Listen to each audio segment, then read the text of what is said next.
তো বন্ধুরা, ইন্ডিয়া পাকিস্তানের খেলা আর বিরাট কোহলি ফর্মে ফিরবেন না এমন কোনো দিন হয়েছে বা এমন কি হতে পারে যে ইন্ডিয়া পাকিস্তান খেলা হচ্ছে বিরাট কোহলি রান করবেন না বা বিরাট কোহলি ভালো খেলবেন না, এরকম কিন্তু হয়নি। আর একটা জিনিস আমরা বুঝতে পারছি যে বিরাট কোহলির যখনই খারাপ সময় চলবে বা ফর্মে থাকবেন না, তখন আইসিসি এবং ভারতীয় ক্রিকেট বোর্ডের উচিত ভাই বিপরীত দল হিসেবে পাকিস্তানকে চুজ করা বা বিরাট কোহলির বিপরীতে পাকিস্তানকে দাঁড় করিয়ে দেওয়া। তো বিরাট কোহলি পাকিস্তানকে দেখলেই তার এমনিই ভাই রান চলে আসবে।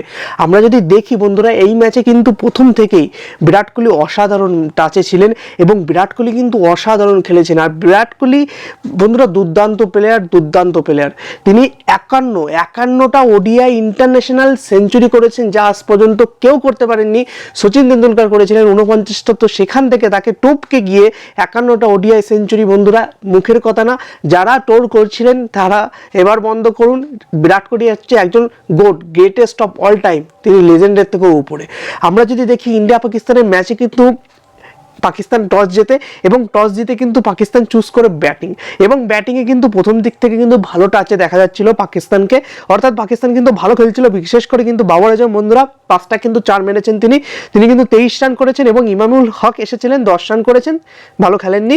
এখানে বাবর আজমকে ভালো টাচে দেখা যাচ্ছিল, ভালো কভার ড্রাইভ মারছিলেন, কিন্তু হার্দিক পান্ডিয়া আমাদের ক্লাচ, আমাদের ব্রেক যিনি চাপেন তিনি হচ্ছে বন্ধুরা হার্দিক পান্ডিয়া। যখনই অন্য বলাররা, আমাদের প্রাইম বলাররা মার খাচ্ছেন, ভাই সামনে হার্দিক পান্ডিয়াকে দাঁড় করিয়ে দাও, হার্দিক পান্ডিয়া সব সামলে নেবে।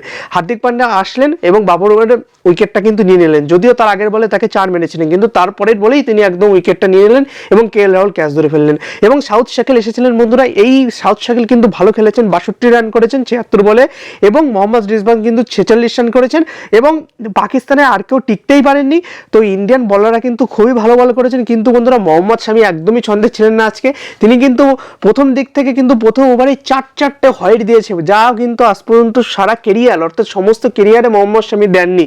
এখানে হার্ষিত রানা বন্ধুরা 7 ওভার 4 বল দিয়ে 30 রান দিয়ে একটি কিন্তু উইকেট নিয়েছেন। এবং বলে রাখি বন্ধুরা, হার্ষিত রানা কিন্তু এই পর্যন্ত খুবই ভালো বল করছেন, তিনি ডেট ওভারে স্পেশালি ভাবে খুব ভালো বল করছেন। সোলো আর ইয়ার্কার যা দিচ্ছেন হার্ষিত রানা সত্যি অসাধারণ, একদম উইকেটের পাশ দিয়ে চলে যাচ্ছে ইয়ার্কারগুলো, সত্যি অসাধারণ কিন্তু বল করছেন হার্ষিত রানা। এবং লাস্ট ওভারে 49 অর্থাৎ 50 নম্বর ওভারে কিন্তু 4টে পরপর তিনি ডট দিয়েছেন এবং তারপর কিন্তু তিনি উইকেট নিয়েছেন।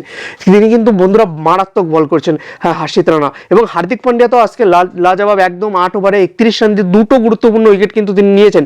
এবং আকশা প্যাটেল বন্ধুরা 49 রান দিয়ে 10 ওভারে কিন্তু একটি উইকেট তিনি নিয়েছেন। এবং কুলদীপ যাদব বন্ধুরা খুব ভালো বল করেছেন আজকে, কিন্তু কুলদীপ যাদব স্লো করছিলেন বল, এবং তিনি কিন্তু স্পিন কি করে করা যায় বা স্পিনের দিকে তিনি জোর দিচ্ছিলেন বেশি, অর্থাৎ তিনি কিন্তু 9 ওভারে 40 রান দিয়ে 3টে উইকেট নিয়েছেন, কিন্তু সঙ্গে বন্ধুরা তিনি আবারও হার্টট্রিকে যেতে গিয়েছিলেন, কিন্তু তিনি নিতে পারেননি। তো এটাই হয়। এবং গত ম্যাচে যদি আকশা প্যাটেলের হ্যাটট্রিকটা হয়ে যেত, সেটা পুরনো কথা, যাতে চলে গেছে। কিন্তু বন্ধুরা সত্যি কথা বলতে আজকে কুলদীপ যাদব সত্যি অসাধারণ বল করেছেন, একদম যেটা পরপর 2টো উইকেট নিয়েছেন। সাইন আফ্রিদি, আমি বলবো সাইন আফ্রিদিটা একদম বেস্ট, কারণ একদম গুগলি এমনভাবে দিয়েছে অসাধারণ, পুরো একদম প্যাডে গিয়ে একদম স্টাম্পে। তো তারপর রবীন্দ্র জাদেজা কিন্তু বন্ধুরা 7 ওভারে 40 রান দিয়ে একটি উইকেট নিয়েছেন। এবং তারপরে হচ্ছে আমাদের রোহিত শর্মা এসেছিলেন প্রথম দিক থেকে। রোহিত শর্মা একদম নাসিম শাহকে যে 6টা মেরেছেন পুল শটে, সত্যি অসাধারণ 6 মেরেছেন। এবং তারপর হচ্ছে আমাদের শুভমান গিল কিন্তু বন্ধুরা ভাইস ক্যাপ্টেন হওয়ার পর থেকে আমি বলে আসছি বারবার করে যে তিনি কিন্তু ভালো খেলছেন, আজকেও তিনি ভালো খেলেছেন। একটা দুর্ভাগ্যজনক আউট, মানে ওটা কিন্তু খুব একটা ভালো বল ছিল, সত্যি কথা বলতে লেগ স্পিনে, প্রপার লেগ স্পিন কিন্তু ওটা হয়েছে।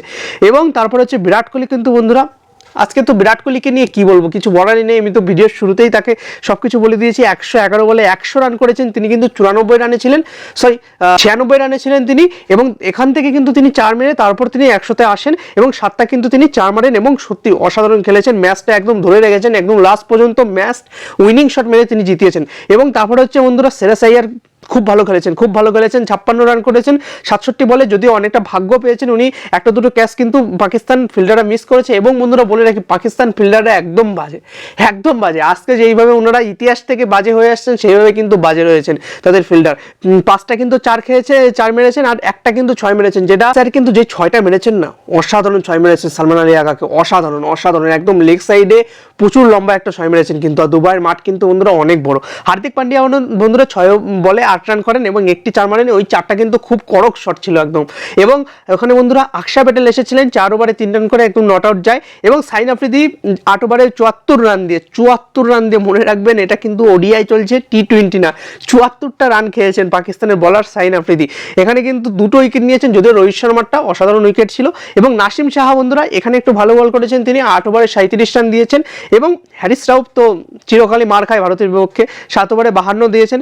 এবং এই আব্বার আহমেদ বন্ধুরা, এই প্লেয়ারটা খুব ভালো বল করেছেন, 10 ওভারে কিন্তু 28 রান দিয়ে একটি উইকেট নিয়েছেন। এবং খুশদিল শাহ বন্ধুরা 7 ওভারে 43 রান দিয়ে একটি উইকেট, সালমান আলী আগা 2 ওভারে 10 রান দিয়ে 0 উইকেট। আর ভারত কিন্তু এইভাবেই জিতে যায় 244 রান 4 উইকেটে বিনিময়ে। এবং ভারত আবারও প্রমাণ করে যে পাকিস্তানের থেকে ভারত কিন্তু সেরা ছিল, সেরা আছে এবং সেরা থাকবে। তো বন্ধুরা, আপনাদের কেমন লাগলো এই ম্যাচটা? আপনাদের কেমন লাগলো জানি, অবশ্যই ভালো লেগেছে, কিন্তু তাও কি উদ্দেশ্যে ভালো লাগলো বা কোন কোন প্লেয়ারকে বিশেষ করে ভালো লাগলো অবশ্যই কমেন্টে জানাতে ভুলবেন না। আর ভিডিওটা ভালো লাগলে অবশ্যই লাইক, শেয়ার এবং সাবস্ক্রাইব করতে ভুলবেন না। আপনারা খুব সাবস্ক্রাইব করছেন না, অবশ্যই সাবস্ক্রাইবটা করে বেল আইকনটা অন করে রাখুন না।